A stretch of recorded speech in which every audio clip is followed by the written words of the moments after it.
Hello and welcome back to my channel. My name is Malika and I'm an expat and travel content creator, and I just came back from an amazing trip to London. It was a combination of a girls trip and business trip since I primarily went for London Fashion Week during that time.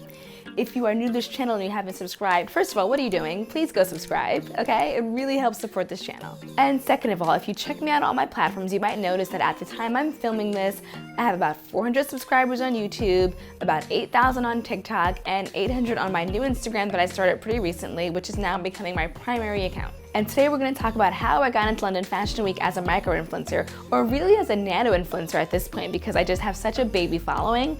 But keep watching if you want to learn how I found the contacts, pitched the agencies, and got my way into London Fashion Week with a baby following.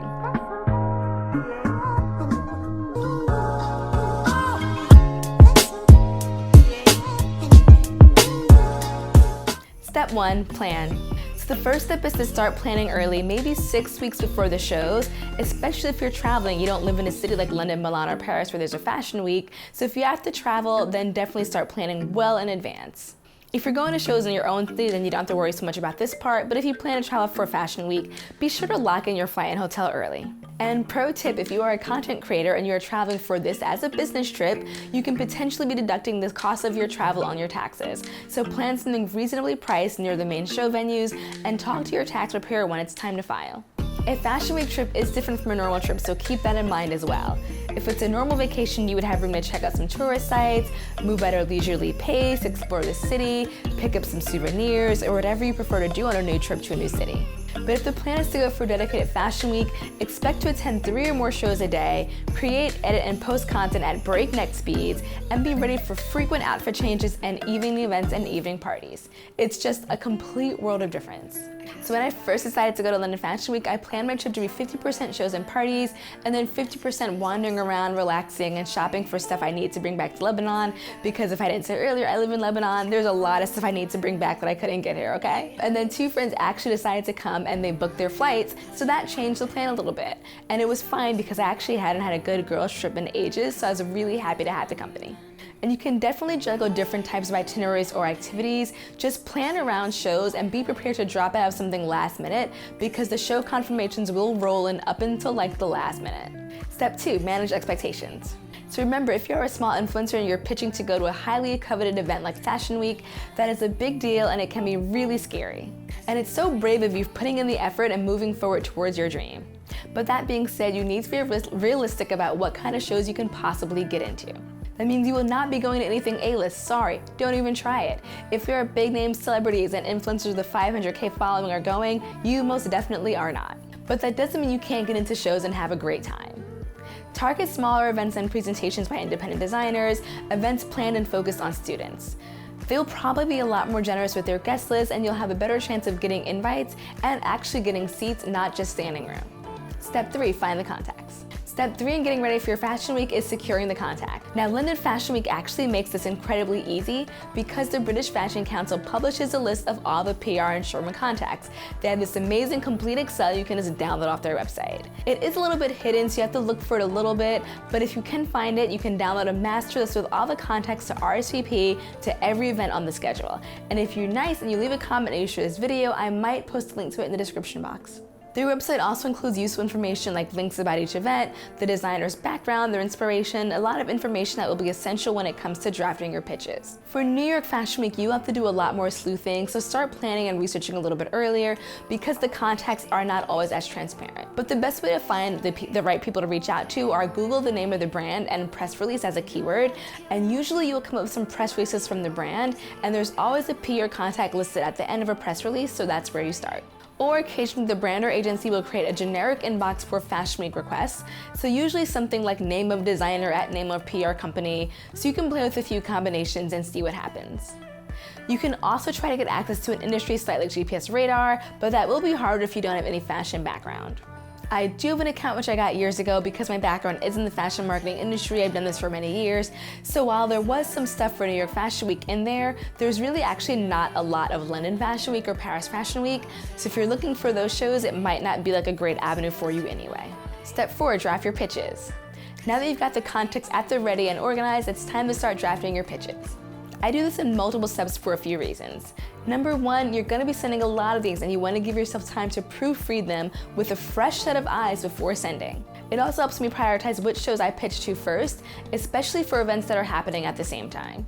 And three, a lot of agencies represent multiple brands and work on different events, so you don't wanna seem like you're spamming if all of your emails end up going to the same person's desk back to back. For London Fashion Week, I sent pitches to every show on the schedule that I would have been able to attend.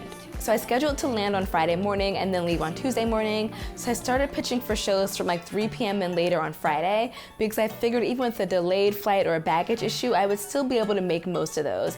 And then everything all day Saturday, Sunday, and Monday. However, if you watched my London vlog video, you knew that I flew directly into Storm Eunice and it was a disaster. And my flight actually ended up getting diverted because Heathrow Airport closed. So even though I did get confirmed for some Friday evening shows, I unfortunately didn't make them because my travel plans got completely derailed and I didn't land until really late on Friday night. But anyway, in your pitch, you want to include a brief introduction to who you are, some info on your audience, your previous content, why you're interested in attending this particular designer's show. And that's really important because you don't want them to think that you're sending the same copy and pasted message to literally every brand on the list. Even though you are, you're just like tweaking it a little bit to make them feel special and make them feel like you're really engaged with their brand. Also, when you're introducing yourself and pitching yourself, focus on the metrics beyond your following because obviously if they look at your page, they'll see you don't have a big audience, but give the numbers like your percentage increase in growth. If you have any viral videos, any notable impressions in your blogs or reels or other channels, just get creative with your math and tell a bigger, broader picture. Fluff, but don't lie.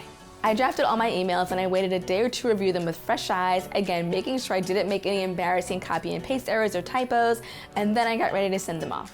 Step 5, send off those pitches. And now you are ready to send.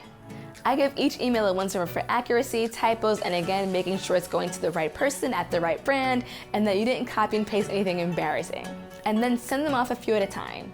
I usually do this over the course of a few days because, as I said earlier, a lot of agencies represent multiple brands and events and you don't want them getting all of your emails at once. As long as your requests are sent 3 to 4 weeks in advance, then you're totally fine.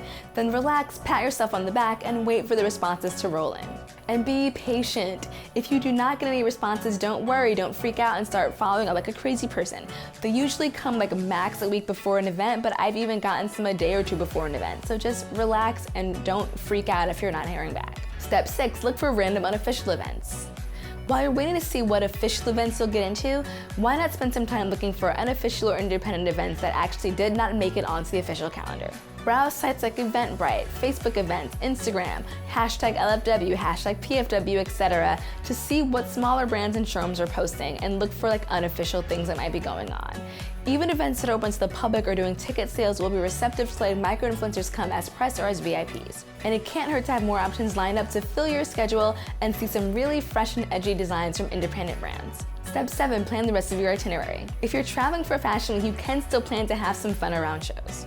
Make reservations at places you love to visit, especially places that are known for celebrity or model spotting, if you're into that kind of stuff, or just think about things you can do to unwind and have fun during your fashion week trip. You can even spend time networking with other influencers that may be in town and do some photo shoots together for content. You might not have a full jam-packed fashion week schedule, so be prepared to make the most of your time, stay productive, do some networking, and have some fun. Step 8, secure some collabs. Since you're already in pitch mode, why stop at just trying to get into shows? A fashion week trip is the perfect opportunity to secure some brand partnerships around your trip. Work on getting some fashion collabs for your OOTDs, makeup for beauty content, even things like digital organizers, planners, portable battery packs, whatever might be relevant for kind of like a day in my life at Fashion Week type of stories. Make a list of brands in those categories and others that make sense for your trip, and then repeat your pitch process. You can likely line up a few gifting collabs if you're open to gifting-based partnerships, or you can even use your amazing Fashion Week trip as a leveraging point when focusing on paid collabs. Step 9, don't be afraid of rejection. Last but not least, don't be afraid of rejection. Unfortunately, people still love to make fun of influencers, and that can make you feel pretty insecure about pitching brands and trying to make this career or side hustle work. But don't be discouraged. First of all, you shouldn't fear rejection because most people will probably just ignore you before they actually respond with a no. And don't feel bad about that, it's simply the facts. And yeah, you may feel like your message is just going into a black hole, but that's better than getting back a few hundred no messages, right? And even if you get some hard no's or mean responses, don't let that discourage you.